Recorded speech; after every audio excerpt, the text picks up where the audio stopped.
தமிழ்நாடே கேள்விப்பட்டிராத அதிரடி விலை குறைப்பு சூப்பர் சரவணா ஸ்டோர்ஸ்.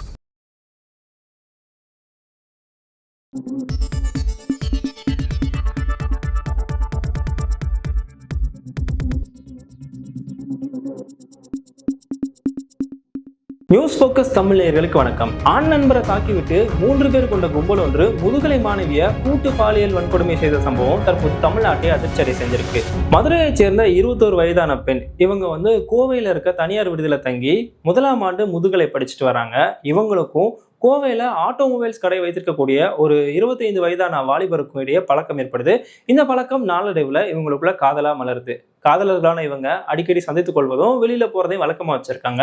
அப்படி சம்பவம் நாளான நவம்பர் 2ஆம் தேதியும் இவங்க வெளியில போறாங்க. வெளியில போய் சுத்தி முடிச்சுட்டு நவம்பர் 2ஆம் தேதி இரவு கோவை பீளமேடு கோவை சர்வதேச விமான நிலையம் பின்புறத்துல உள்ள ஆள் இல்லாத பகுதியில காரை நிறுத்திட்டு காருக்குள்ள அமர்ந்தபடி பேசிட்டு இருந்திருக்காங்க. அந்த நேரத்துல 3 பேர் இருசக்கர வாகனத்துல அந்த இடத்துக்கு வர்றாங்க.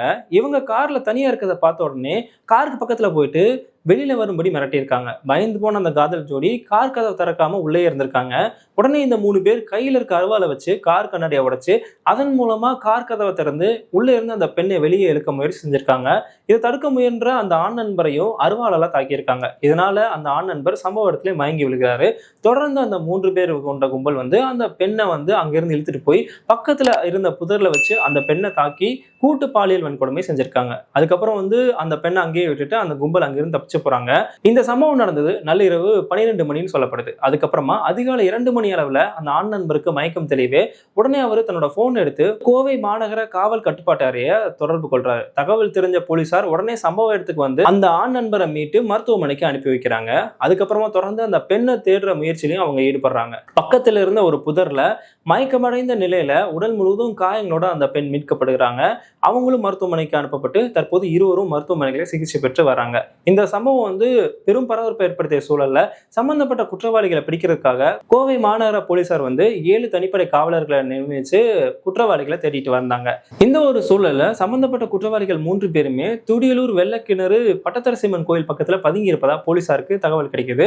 தகவல் அறிஞ்ச போலீசார் சம்பவ இடத்துக்கு போய் அவங்களை பிடிக்கிற முயற்சியில ஈடுபடுறாங்க. இந்த முயற்சியின் போது அந்த 3 பேரும் கையில வச்சிருந்த அருவாளால போலீசாரை தாக்குறாங்க. இந்த சம்பவத்துல அவங்க போலீசாரை தாக்கி தப்பியோடவும் முயற்சி செய்யறாங்க. இந்த தப்பியோட முயற்சி செஞ்ச குற்றவாளிகளை பிடிக்கிறதுக்காக போலீசார் 3 பேரோட காலில் சுட்டு அவங்களை பிடிக்கிறாங்க. அதை தொடர்ந்து போலீசார் அவங்களை கைது செஞ்சு விசாரணையில எடுக்கிறாங்க. போலீசாரோட விசாரணையில இப்போ இந்த 3 குற்றவாளிகளும் சிவகங்கை மாவட்டத்தை சேர்ந்த குணா, சதீஷ், கார்த்திக் என தெரிய வந்திருக்கு. இவங்க 3 பேருமே கட்டிட தொழிலாளர்கள். அதாவது சிவகங்கையில இருந்து கோவைக்கு கட்டிட வேலையில ஈடுபட்டு வந்தது தெரிய வந்திருக்கு. தொடர்ந்து போலீசார் அவங்க கிட்ட விசாரணை மேற்கொண்டு வராங்க.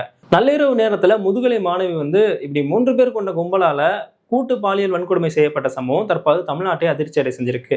ஏற்கனவே அண்ணா பல்கலைக்கழக வளாகத்துல மாணவி ஒருத்தர் பாலியல் வன்கொடுமை செய்யப்பட்ட சம்பவம் பெரும் பரபரப்பு தமிழ்நாட்டில் ஏற்படுத்தியது. அந்த விவகாரத்தை கையில் எடுத்த அதிமுக யார் அந்த சார் என்ற வார்த்தையோட மிகப்பெரிய அளவுல ஒரு பிரச்சாரத்தை மேற்கொண்டு ஆளும் அரசுக்கு ஒரு அழுத்தத்தை கொடுத்தாங்க. தொடர்ந்து அந்த வழக்கு நீதிமன்றத்துக்கு போய் அது சம்பந்தப்பட்ட குற்றவாளிகளுக்கு தற்போது தண்டனையும் கிடைச்சிருக்கு. தற்போது இந்த விவகாரத்தையும் கையில் எடுத்திருக்க அதிமுக இந்த அரசாங்கத்துல பெண்களுக்கு பாதுகாப்பே இல்லைன்ற முறையில அரசாங்கத்தை கடுமையா விமர்சனம் செஞ்சு தொடர்ந்து போராட்டங்களை முன்னெடுத்துட்டு வராங்க. இவங்களோட சேர்த்து தாவேகாவும் பாஜகவும் அவங்களும் தனித்தனியா போராட்டங்களை தற்போது நடத்திட்டு வராங்க.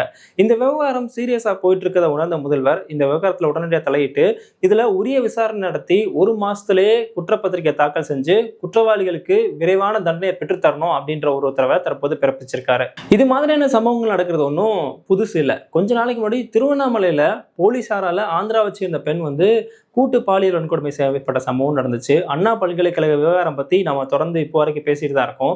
ரொம்ப வருஷத்துக்கு முன்னாடியும் டெல்லியில ஓடுற பேருந்துல மருத்துவ மாணவி பாலியல் வன்கொடுமை செய்யப்பட்ட சம்பவம் நாடே அதிர செஞ்சது. தொடர்ச்சியா இந்த மாதிரியான சம்பவங்கள் திரும்பி நடந்துட்டு தான் இருக்கு. ஆனா இந்த மாதிரியான சம்பவங்கள் நடக்கும்போது பாதிக்கப்பட்ட பெண் ஏன் நள்ளிரவு நேரத்துல வெளியே போகணும் அப்படின்ற ஒரு கேள்வியும் இந்த சமூகம் பாதிக்கப்பட்ட பெண்களை நோக்கி வச்சுட்டே தான் இருக்கு. ஒரு பாதுகாப்பான சூழலை ஏற்படுத்த தவறிய சமூகம் ஒரு பெண் மீது இந்த மாதிரி கை வைப்பது தவறுன்றத கற்பிக்க தவறிய சமூகம் ஆனா பாதிக்கப்பட்ட அந்த விக்டிம்ஸை கேள்வி கேட்க மட்டும் தவறுறதே இல்லை. இதெல்லாம் மாறுறதுக்கு கடுமையான சட்டம் மட்டும் இல்லை, சமூக மாற்றமும் தேவை அப்படின்றதுதான் இது மாதிரியான தொடர்ச்சியான சம்பவங்கள் நமக்கு உணர்த்திட்டே இருக்கு. இது மாதிரியான ஒரு மாற்றம் இந்த சமூகத்துல வருமா இல்லையான்றதை பொறுத்திருந்து தான் பார்க்கணும்.